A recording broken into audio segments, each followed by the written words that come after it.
athletes, and guess what? We're having a few, right? That's right.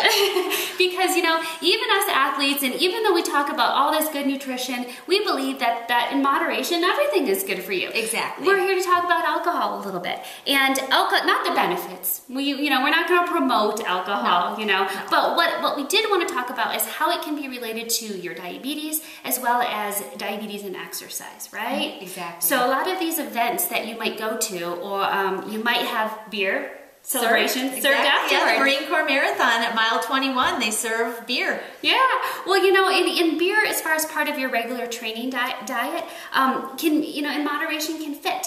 However, what you want to make sure that you understand is its effect on blood sugars, right? I think with diabetes, and those people who are on insulin realize that the alcohol, the effect of the alcohol, if it's beer and there's a little bit of carbohydrate, or if it's a mixed drink where you're taking liquor and mixing it with fruit juice or something with carbohydrate, initially that may make blood sugars go up. Right. However, once that alcohol is processed and has to take that time after you drink to process it, it actually can cause a low blood sugar. Low blood sugar. Very definitely. Yeah, and so it's really important to be careful if you're drinking in the evening that your blood sugar is where you want it to be, so that you don't wake up with a low blood sugar. Yep. Then you had exercise, right? So exercise also increases insulin sensitivity. So if you were out there and you were really working hard, then after a long day, you might already suspect that your blood sugar might be going low overnight. Those nocturnal hypoglycemia. Add alcohol and it can be a dangerous mix. So be careful with that. Make sure that you plan accordingly. Maybe have a snack when you do have alcohol. That's one of the recommendations we give, is that you never drink alcohol on an empty stomach, just to kind of prevent that hypoglycemia.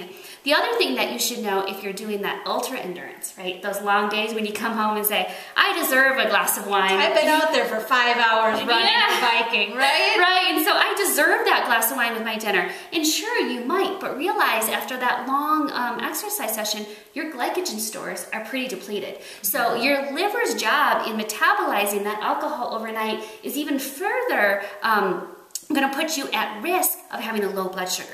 So, because there's just no stores, right? Or if you do have a low blood sugar, it's going to be a lot harder to kind of your body to bring it back up. So enjoy your alcohol in moderation, but be careful with that endurance exercise too.